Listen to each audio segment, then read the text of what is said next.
What's up, my little pebbles? Your Dev Daddy Byrdman here with another Outriders Devastator build. Today I'm going to be showing off my highly requested AP Debuff Devastator build. This is a really juicy setup that really only requires pretty much anything that you've already been using in Outriders if you've already been playing it. Pretty much a seismic set with some stuff from the Marshall set, and you essentially have probably the most meta thing for Devastator right now. I'm able to clear the entire trials, the fastest I've ever done. I just actually today probably did my fastest Boomtown ever, and it's just pretty much made all the content super easy. If I'm looking to just chill on my stream and not really have to put in all that much effort, I'm using this setup. Now, do know you can follow me over on YouTube, Twitter, and Twitch at Byrdman778. I'm streaming right now every single day starting at noon Eastern Standard Time, so swing on by, let's vibe out, hang out. It's been crazy to see all the people coming from these YouTube videos over to my stream, talking about how much I like the build and stuff like that. So if you want to be one of those people, just swing on by. But again, follow me on Twitter to get updates on the channel and to find out whenever we might have a schedule change or something like that. But again, let's hop right into this juicy setup and show why Devastator really might be one of the, easiest solo characters in the entire game for pretty much anything that's above Apocalypse 30. First things first, when it comes to our skill tree, obviously we're going to be going bottom tree. This is going to be the most meta version of Seismic Commander as you humanly could get. So obviously all the anomaly reservoirs throughout the tree. You definitely want to grab the 2 endless tremors. I like to go into Paladin for our reflect so that we're able to consistently keep up that 45% extra anomaly damage. You don't realize how crazy that is until you start using it. Obviously there's unending watch that we really can't avoid because we have to get into strong arm of the anomaly. Every time that we use our class melee skill, our resistance piercing is increased by 15% for 10 seconds, which is going to help out our unstoppable force mod, which is just going to in return increase our anomaly power even more. Obviously the 2 different pure anomalies in this tree as well, just for the fact that it's going to help immediately boost up strong arm of the anomaly by 30%. We are going into our strong arm of the law as well. Obviously, we're going to be constantly meleeing, so having that melee is super beneficial to have.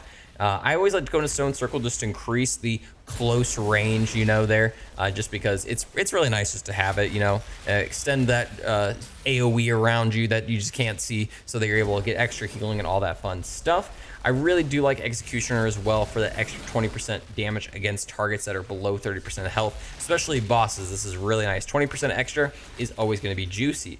We have to go into this rejuvenation, but skill life leech is one of the backbones of this entire tree.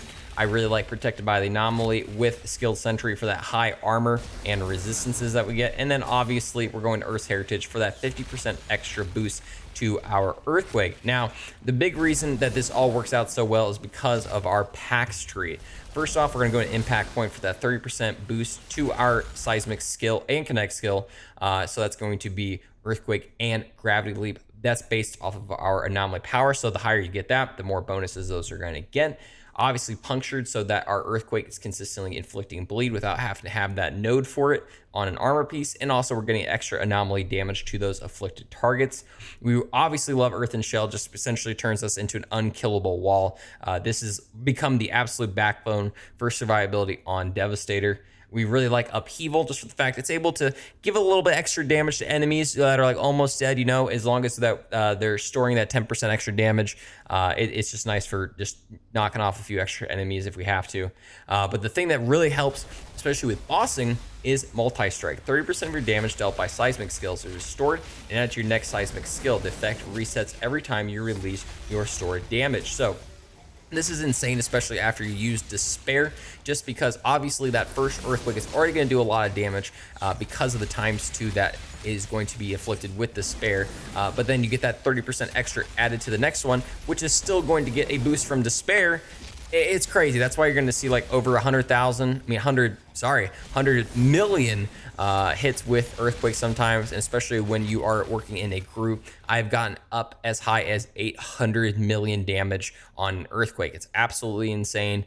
It's probably a bug with multi-strike, but at the same time, it's really nice to have. Hasn't been fixed or anything like that. So right now I'm considering this intentional. But finally in our Ascension tree, we're going to just max out our anomaly power. I always like to go into armor piercing just a little bit, just for some of our weapons. Obviously going to go into cooldown. I like to go into max out and damage against elites, and then always help out our max health and our armor as well. Obviously, for the skills, we're going to be going into Earthquake because it's going to be our main damage source for this entire setup. It's just amazing. It goes through walls, it interrupts skills, and it only has a 4.3-second cooldown, which is absolutely insane. Reflect Bullets pretty much have that just to proc Paladin. It's just really nice because it has an instant cooldown with it, since essentially all we're doing is just flicking the skill real quick so that it activates that 45% buff. And then Gravity Leap, I love it, love it, love it. 1.6 million damage just as is, and interrupts. And also the fact that, again, we're able to inflict despair to an AoE around a certain enemy that we land on and do ×2 anomaly damage. We'll talk about that a little bit more once we hit our armor. When it comes to the gear that you're going to be using for this setup, it's pretty dang simple. I recommend getting a Mythos because it immediately has the mod Omen on it. Omen is awesome because it shoots a cover-piercing projectile that does anomaly damage. It immediately inflicts bleed, so it's obviously perfect for Devastator, but also it adds a 10% debuff to enemies for 3 seconds. So this is great for bossing, just getting a little bit extra damage out. It's just always going to be beneficial to you. I put on the mod Mage's Rage with this because this is absolute must right now for anomaly builds, no matter what character you're playing. Critical shots grant 10% anomaly power bonus for 15 seconds, sacks up to 4 times. Essentially, you can get up to a 40% boost to your anomaly power using this. Now, I will say though, this is more likely going to get nerfed. I'm pretty sure on Reddit, one of the developers said that they are going to be changing this here soon. So use it while you can. It's pretty juicy. I think it'll still be amazing, even if they dropped it down to like a 20% boost. Just shooting a dude in the head just to get 20% boost to your anomaly power is absolutely insane. Mine has Shadow Comment on it. It's really great overall. Again, I would pretty much just recommend anything that might have Fortress, Omen, or Mage's Rage on it. The other weapon I'm using is the Fatal Symbiote. That's more of my firepower build setup, but at the same time, I pulled it out every once in a while just because that ultimate damage link is able to help me out, giving an extra 20% anomaly damage to enemies, and it has Fortress on it. When it comes to our armor, I am currently transmogging, so I look like this, like, you know, cool, badass skeleton steel dude, but we are using the Seismic Commander set. This gives us an increased 50% boost to bleeding targets. This is awesome. It's amazing. It's the best set for Devastator. Like, even if you went and used this for firepower, it's still going to absolutely shred, because 50% boost to any enemy is going to be great because you're constantly inflicting bleed.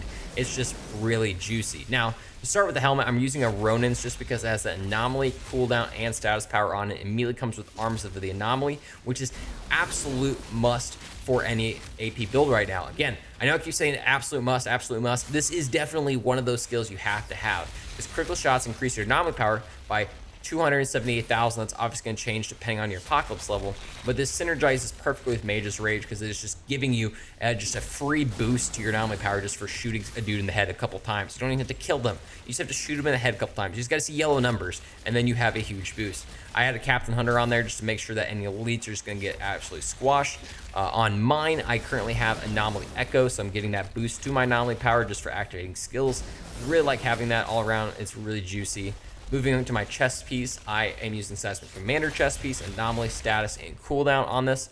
I added Unstoppable Force to go with that strong arm with the anomaly note in our skill tree so that we're getting an extra 50% boost to our anomaly power based on our resistance piercing. Again, guys, constantly run around melee, hit people, boost your anomaly. Fun fact, for those who don't know, melee is actually scaled with anomaly power. So as you can read, on the anomaly tab on your main screen, anomaly power increases the damage dealt by melee skills and status effects. This increase is displayed in the skill damage bonus statistic. So again, even just bleeding people, you're going to be doing more damage, melee more damage, anomaly more damage. All that stuff is just juicy.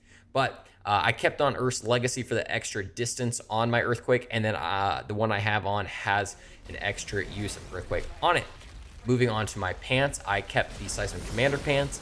It has anomaly power, status power, and cooldown reduction. I kept on Tainted Blood for that 16% boost to bleeding targets. I added double jump on there just so I'm able to, you know, jump around a little bit more. It's really nice. Gravity Leap is already really juicy, so it's going to do a lot of good damage. And then this one has armor boost on it, so every time I hit an enemy with my Earthquake, I get a boost to my armor.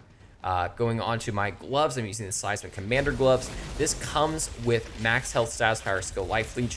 If you can, obviously find gloves that have anomaly power on it instead. It's going to do you much better than this, but the one I have on has a Sunder This is a skill that I think a lot of people have slept on, and you really absolutely need to snag. Using the skill permanently reduces resistances of afflicted enemies by 30%. So essentially, all that anomaly resistance that they're going to have beforehand is just going to be nullified, and they're going to take even more damage on the next hit. So I really like using this. I really like comboing with Ground Crush for that extra damage on our Earthquake. And then this one has power assimilation. So I'm getting a boost to my anomaly power for each elite present on the battlefield. And to bring it all around, I'm using the Martial foot pieces for my boots. Has max health, cooldown, skill life leech, essentially the exact same thing as the gloves. Find something that's a little bit better. I just like this one because it immediately comes with Despair. Despair is that mod for Gravity Leap that's going to debuff enemies ×2 with anomaly damage. So essentially just double leap on top of them, or just single leap on top of them, and they're taking ×2 anomaly damage. I end up putting on Human Comet for the extra damage to our Gravity Leap, just so it's able to be a little bit more spicy. And then this one came with Second Quake, so I get that extra use of Earthquake. Thanks so much for stopping by this video. I hope you guys really enjoyed it. Again, this is probably the most requested build for me to show off right now, just because people are looking for that just like easy all-around setup to use. What is the most meta, all that fun stuff. And this pretty much is the cake of all of it. I mean, you can use this in co-op, you can use this in solo play, whatever you're doing, it's going to probably be the best thing for you to do. It debuffs, it does plenty of damage, and essentially just makes you an all-around powerhouse. Let me know down below what are some other setups you guys are interested in seeing. I know melee builds have been one of the biggest ones with the concussor set. Unfortunately, melee and just like the concussor set in general are just really hard to consistently do high damage, especially in the trials. You can do expos with them just fine, but it just gets a little frustrating, like, you know, spending 10 minutes on a boss just because you're just sitting there punching him consistently, trying to just do one niche thing rather than, you know, obviously just earthquaking and making it the game as easy as humanly possible. We're working on some firepower builds too. Really want to get a statue build out here pretty soon, and really want to show off a juicy martial set build that I know TBJ_Quag, make sure you're checking him out, has been working on his stream whenever he's playing Outriders. It's pretty awesome. I've seen it myself. I really want to find a way to kind of, you know, bring it all together myself and just, you know, try it out. Thanks again for watching this video. Now you can follow me over on YouTube, Twitter, and Twitch at Byrdman778. Again, I'm starting my streams right now every single day, starting at noon Eastern Standard Time. And on the weekends, we are doing viewer runs. Saturdays will be sub Saturdays, and Sundays are open runs with anybody that swings by the channel. So stop on by. Let's vibe out, hang out. Again, the vibe's been immaculate on the stream recently. Everyone's just really awesome and fun to meet and all that. So just stop on by. And again, make sure you're giving a thumbs up on this video, commenting down below what character you're currently playing. And if you like the most recent patch, if you watched my most recent video covering it, drops are pretty rough right now, especially on the final boss. I was definitely not excited about the fact that I got 160 plus purple helmets and only got 16 legendaries out of the entire thing. It's rough, and I really hope that there's some changes here soon, so hopefully we see those. But again, make sure you follow me over on Twitter for updates on the channel and to just see, you know, in general, bad memes and stuff like that. But regardless, thank you so much for stopping by this video. I hope you have a great rest of your night, day, whatever it may be.